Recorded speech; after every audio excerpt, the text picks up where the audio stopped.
Hi, this is Adam Gussow from Modern Blues Harmonica, and you are, if you're watching this video, you are a rank beginner, and you're looking to add a song or two to your song list as a beginning blues harmonica player. In fact, you don't really have much of a song list. You're looking sort of for a first or second or maybe third actual 12-bar blues song. So in a moment, my face is going to be replaced by a tab sheet for a song called Stompin.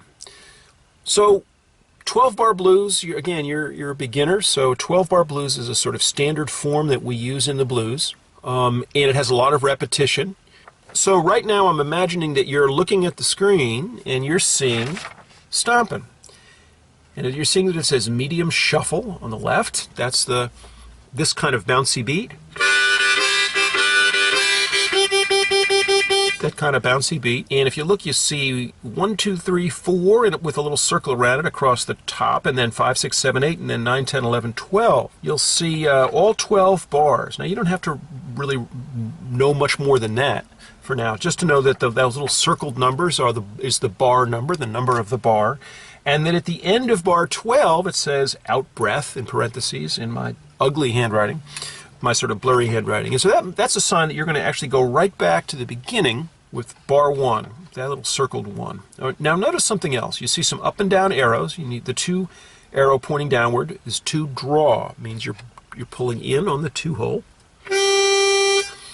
And it says 1, 2, 3 with an arrow pointing upwards means below. You're blowing on the chord, which consists of the 1 blow, the 2 blow, and the 3 blow. What else do we see? Well, we see other numbers. We see a lot of repetition though. And in fact, so why don't we just dig right in, okay? Let me start.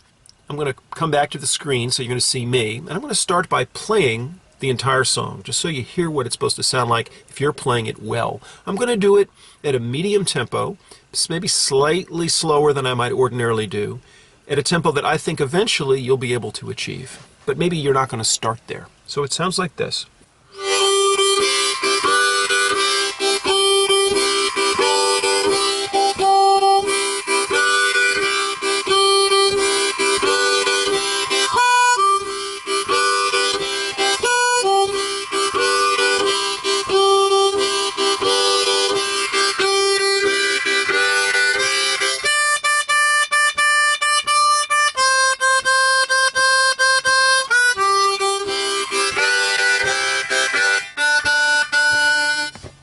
So that is Stompin'.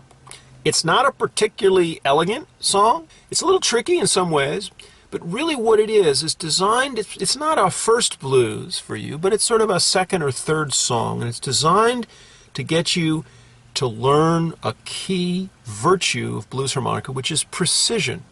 Now, later on,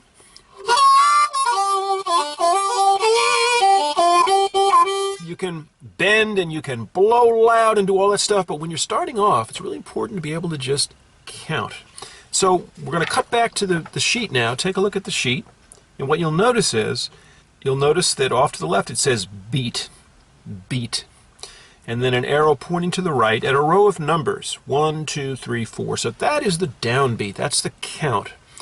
I said this was a 12-bar blues. Every bar is 4 beats. So each bar, you'll notice, is 1, 2, 3, 4. And if you wanted to, you can kind of imagine that there's a little 1, 2, or between the numbers. 1, 2, 3, 4, And in fact, it's really important, I think, to be able to count, maybe count straight through. 1, 2, 3, 4, 2, 2, 3, 4, all the way to 12, 2, 3, 4. But of course, some strange timing things happen at the very end in bar 12, but basically that's what's going on. Okay, let's play. Let's play. So, bar 1, here's one thing I want you to do, and this is where analysis is so important. If you look at bars 1, 2, 3, 4, you'll notice that they are identical. It means your brain can be turned off. A part of it can be turned off while you're playing bars 1, 2, 3, 4, which is to say you don't have to worry about changing up what you're doing. Now notice something else. Let's analyze. Look at bars 5 and 6. What's the difference between, say, bar 1 and bar 5? Can you tell? they're mostly the same with one change. Bar 1 has the 2 draw twice on the beat 1 and the upbeat of beat 1. Bar 5 has a 3 draw followed by a 2 draw. So instead of, which is what bar 1 starts with, it's. Now why do I do that? There's nothing particularly bluesy about going 3, 2. It's a major third followed by the root. Well, really, ideally, somewhere down the line, you might actually be able to bend the 3 draw. Don't worry about too much about what that means now, but you might be able to lower the pitch, and then it would sound bluesier.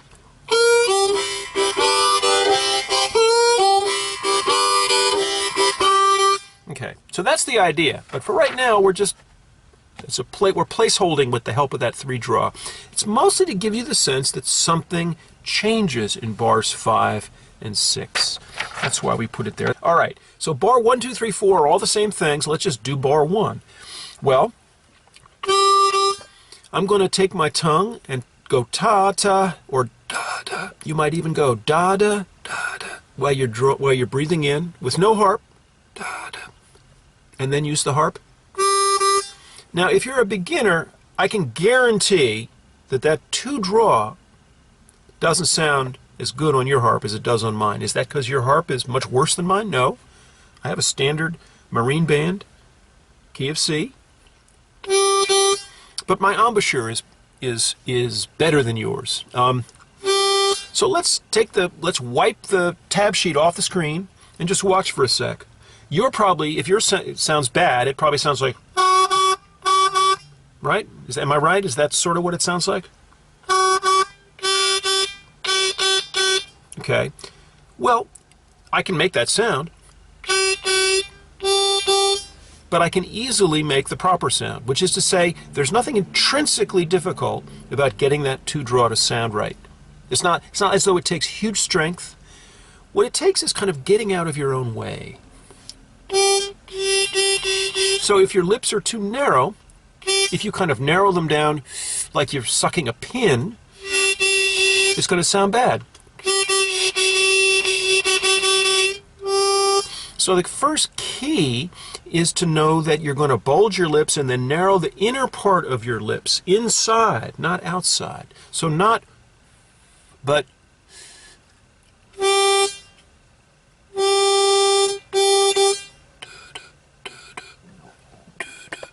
All right? That's number 1. All right, back to the videotape. Now, here's the first thing. The tricky thing is then to do a chord rhythm. I have a separate lesson on chord rhythm. I'm not going to do that now. Just Google Gussow chord rhythm, Gussow shuffle blues rhythm. You'll find me showing you that. The key thing here is that you've got to expand your lips from the width of 1 hole to the width of 3 holes. So it looks like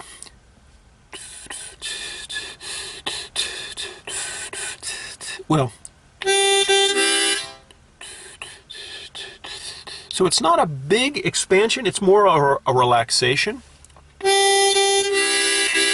Watch that.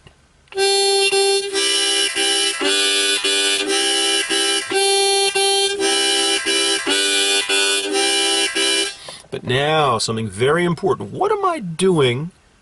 How am I making how am I articulating the notes? So I'm going da-da on the 2 draw, then expanding my lips, and actually I'm blowing and then tuhing. I could tuh every one.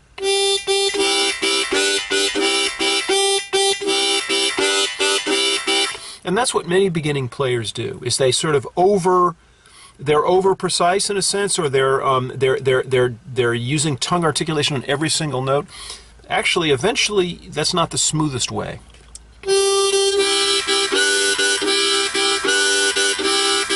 And you might just start with that.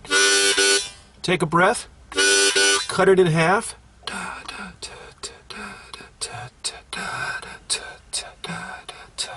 In, out,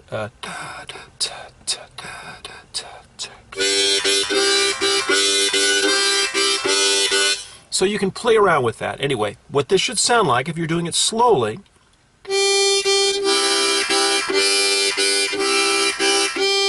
And that's about the right tempo for you as a damn near rank beginner.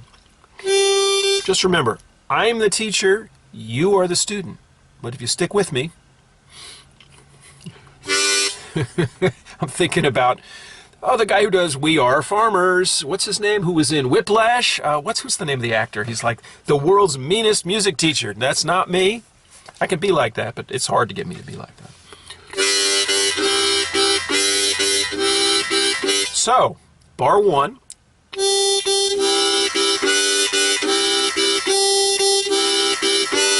You're doing it. So let's go slow for 4 bars. Remember the same sequence. And if you can tap your foot.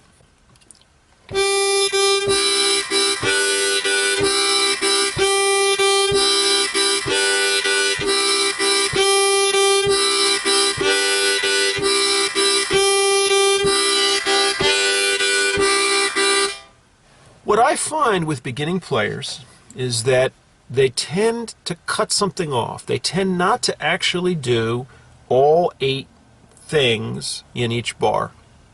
They tend to lose time. So that's your challenge. And if that's all you can do on this is just repeat bar 1 ad infinitum, that's actually not a bad place to be. So why don't you start by doing that?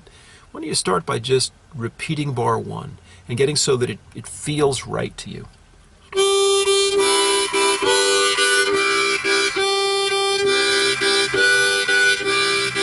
You might even count in your head, in, out, in, out.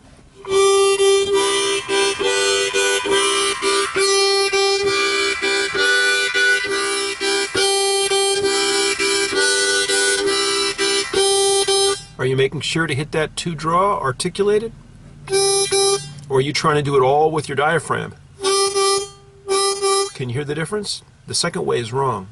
First way, da da, drawing in, da da. Can you do that? Do that after me. Da da, da da.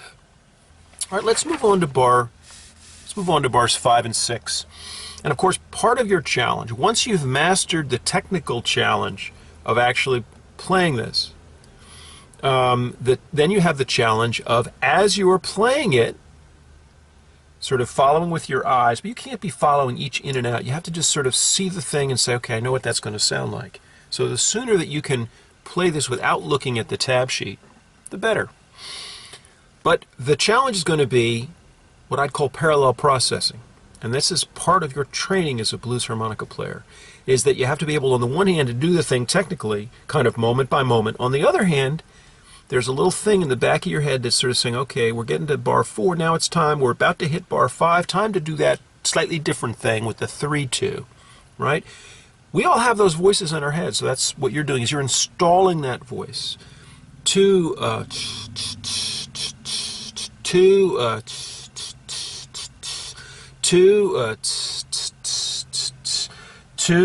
4, da, da, da, da, and now we're going to get the change. And I messed it up, so you'll mess it up. Bar 5 and 6.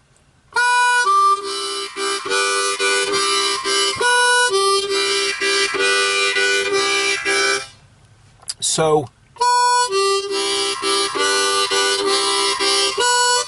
the challenge there is that at the end of bar 5, that last upbeat is a 1, 2, 3 blow, and then you're going back to 3 draw.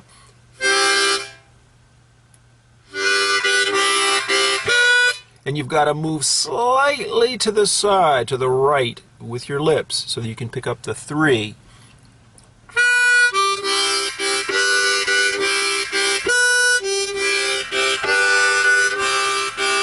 And then back on bar 7 and 8 to the original rhythm, 2.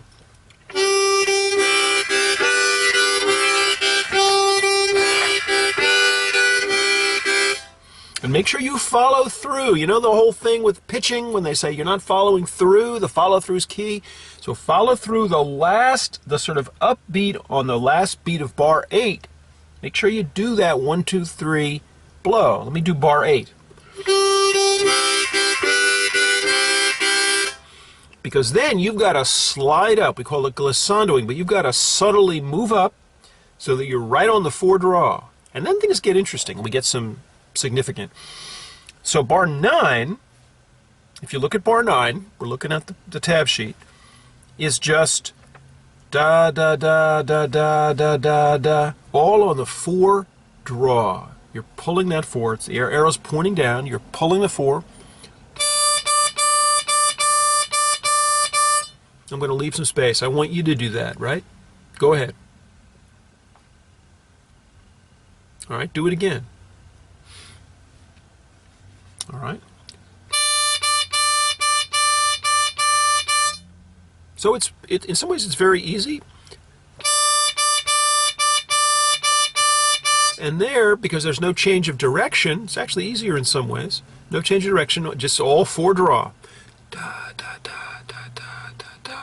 All right, now bar 10, what do you see in bar 10? What does that look like for the purposes of analysis? And it's important to do that. Well, it looks like 7 4 blows in a row, followed by a 3 draw at the end, that devilish little 3 draw, which is there just to get us back to the 2 draw, the home plate.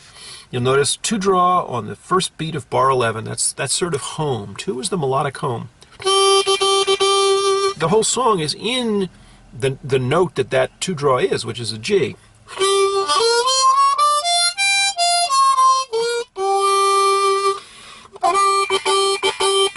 So then it's going up to 4 draw. I'm going to do 4 draw. And I like that tempo. That's the perfect tempo for you. And now we're going to do bar 10.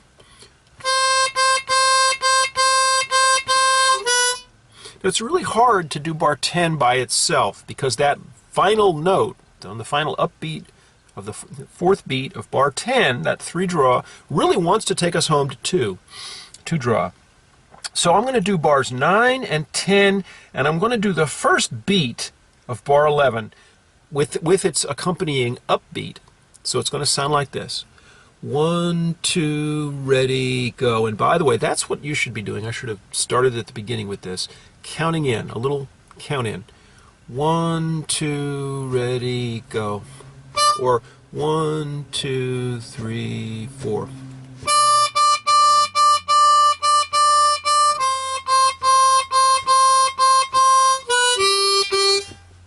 Can we do that again? That's exactly what you should be doing at exactly that tempo.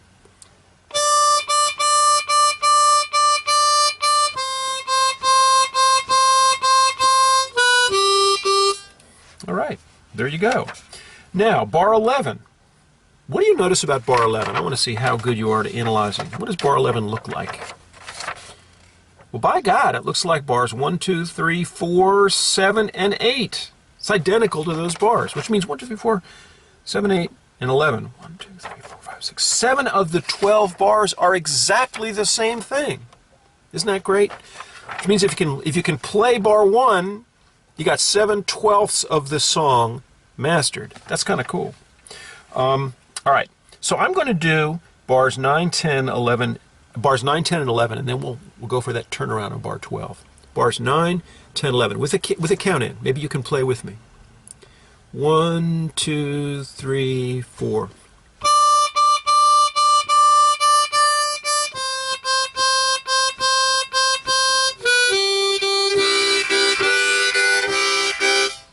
So that's bars 9, 10, 11.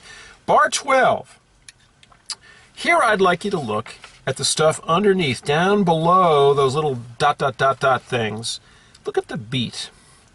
And it seems to go 1, 2, and then there's like a 3.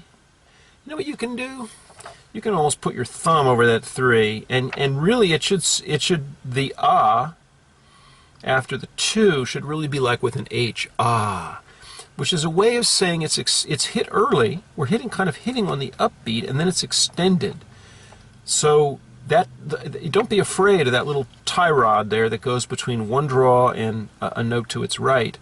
That's a way of saying that what the sound is 1, 2, 1, 2. If I didn't have the tie rod, I would just be 1, 2. But because I've extended the note with that little rod, that little bridge, 1, 2, 1, 2.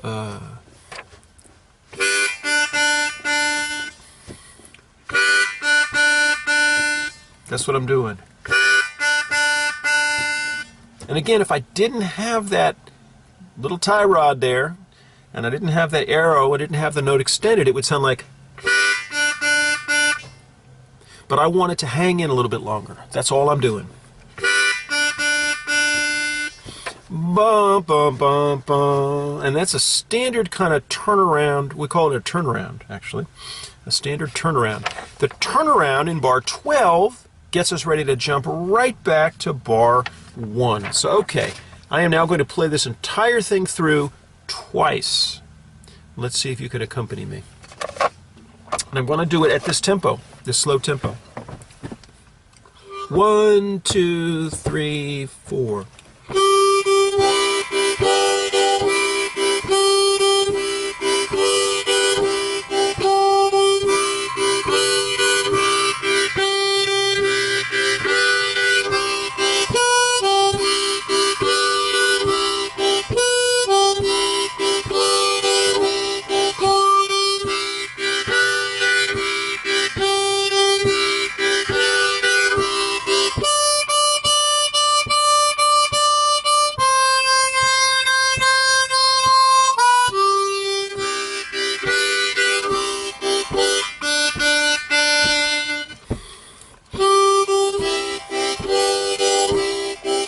You know what, I'm going to do it a little bit faster because I think it's actually easier once you've learned how to do it a little bit faster.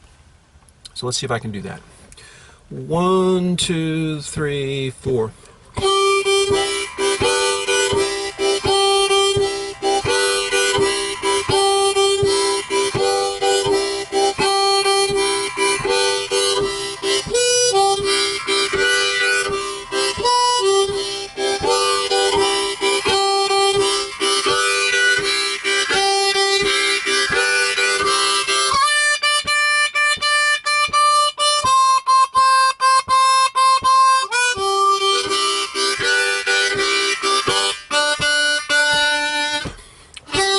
There you go. And that's it.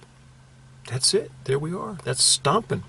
What I found, just my subjective experience, and maybe it's the same as yours, I found that when I played a little harder, a little more, getting a little more into it, it actually flowed better. That's not always true, but in this case it happened. And I felt it.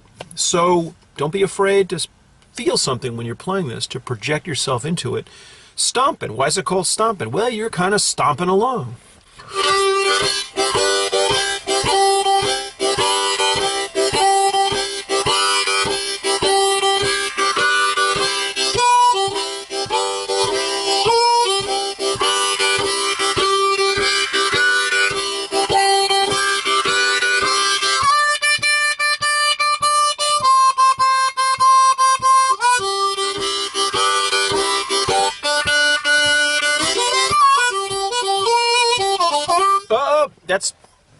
That's advanced stuff. I can't be showing you the advanced stuff. That's the fun stuff. All right, we're done with this lesson. Really glad I did this. It's been a long time since I've kind of given away one of these beginner's lessons, and I should do more of this, right? It's kind of cool. All right, well, have fun with it, and I'll see you down the road. Bye-bye.